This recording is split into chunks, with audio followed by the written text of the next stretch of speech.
Okay, तो start करते हैं। आज हम आपका topic some specific type of functions. ठीक है, तो अभी तक मैंने आपको डोमेन समझाया, रेंज समझाया, क्रॉस मल्टीप्लिकेशन समझाया इसके अंदर, और हमने फंक्शंस को समझने की भी कोशिश की।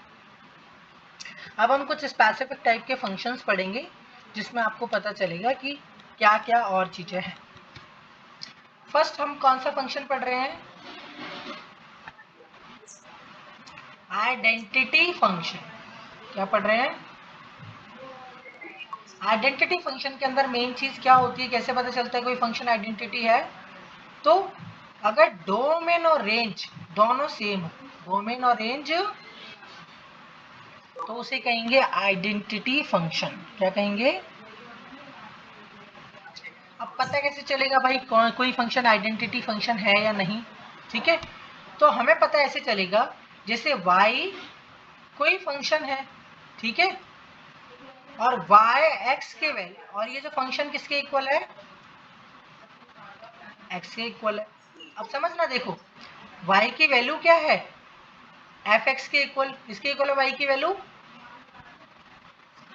और एफ एक्स की वैल्यू क्या है बेटा? x के इक्वल।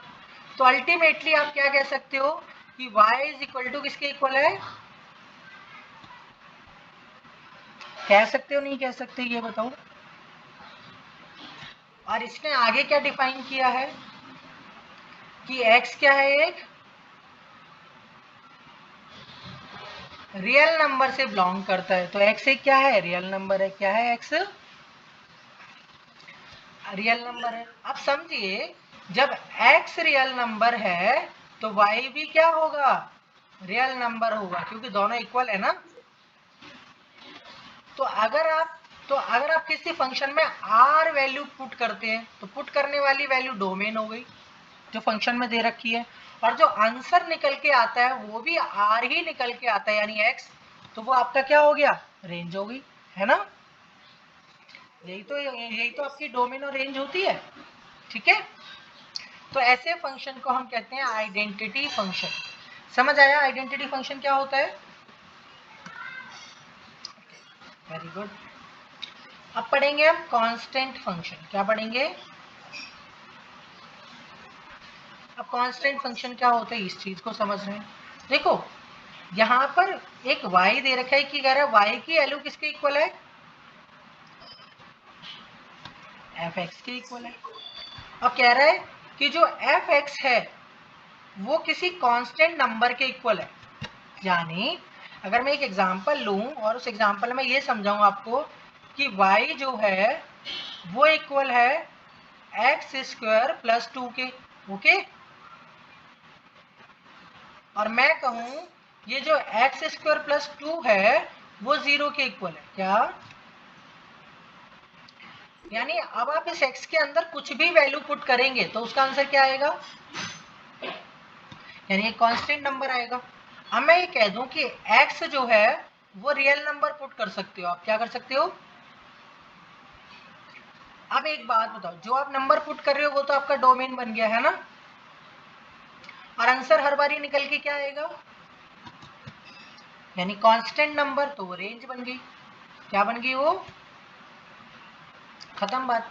इसे इस फंक्शन को कहते हैं कांस्टेंट फंक्शन। क्या कहते हैं?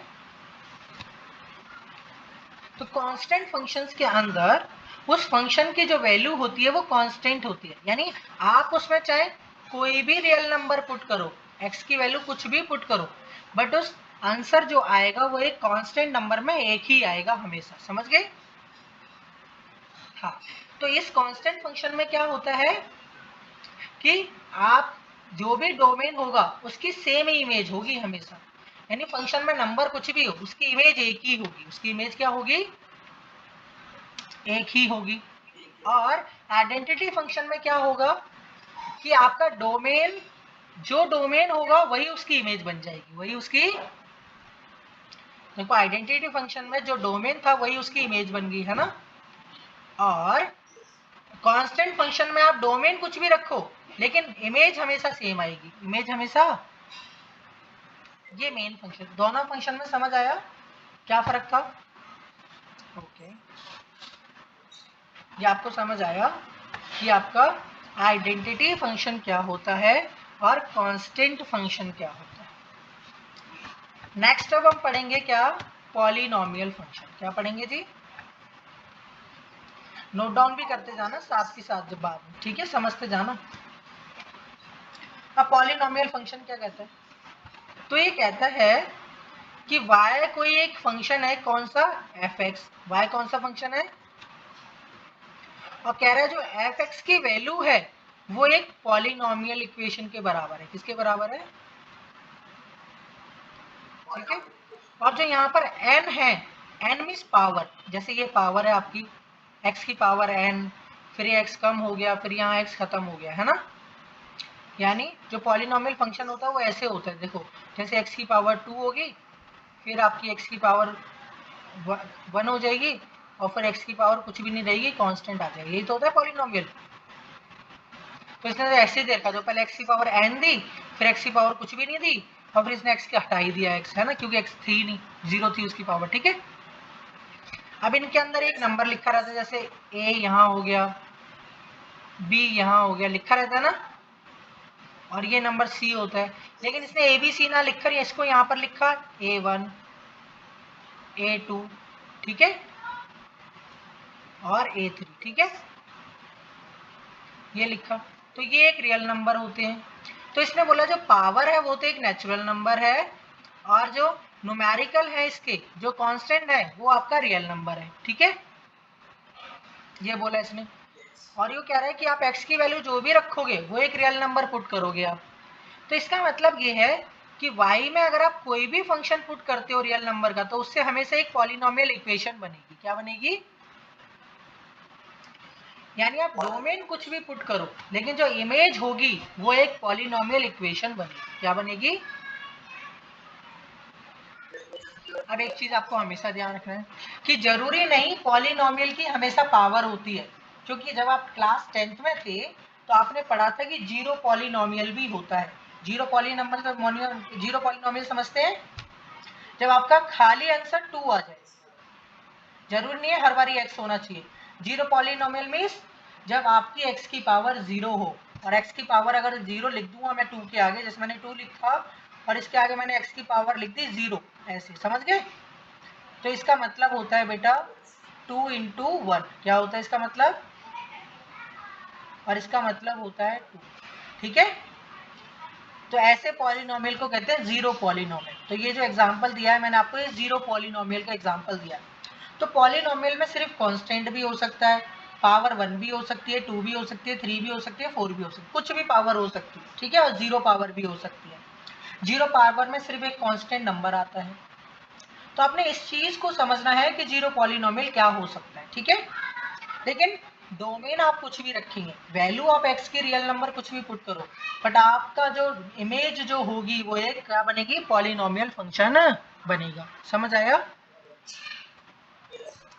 अब समझते हैं कि रैशनल फंक्शन क्या होता है। क्या समझते हैं, हाँ, तो रैशनल फंक्शन को समझते हैं, ठीक है। ये जरा हटा दूं थोड़ा सा ताकि मैं लिख पाऊँ इसके, बस समझना अच्छे से मेरी बातों को, क्योंकि मैम अगर कुछ पूछे ना तो कम से कम आप बता सको क्लास में आपका आंसर सबसे अलग होना चाहिए, डिसेंट, कि हाँ कि आप पढ़ के आए हो, ऐसा लगना चाहिए। देखो रैशनल फंक्शन क्या है, these are the real function. जैसे रैशनल नंबर कैसे होते हैं, ऐसे तो होते हैं, F X upon G x.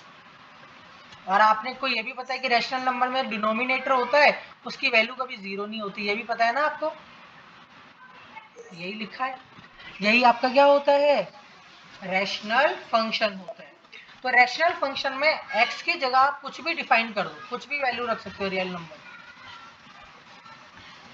लेकिन उस वैल्यू को रखकर आपका कभी जो नीचे वाला जो नंबर है वो 0 नहीं होना चाहिए, यानी आपका डिनोमिनेटर कभी क्या नहीं होना चाहिए, 0 नहीं होना चाहिए। समझ गए। तो ऐसे फंक्शन को हम रैशनल फंक्शन कहेंगे, ठीक है। अब जो मोस्ट इंपॉर्टेंट क्वेश्चन है आपके एग्जाम के पॉइंट ऑफ व्यू से, वो क्या है आपका, सबसे इंपॉर्टेंट जो आपके एग्जाम में आएगा वो है आपका मॉडुलस फंक्शन।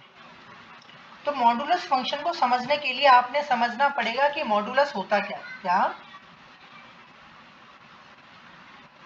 अगर आप मॉडुलस को समझ गए तो आप मॉडुलस फंक्शन समझ जाओगे। ओके, तो ये मैं नेक्स्ट वीडियो रिकॉर्डिंग स्टार्ट करूंगा, उसमें समझा रहा हूँ, ठीक है।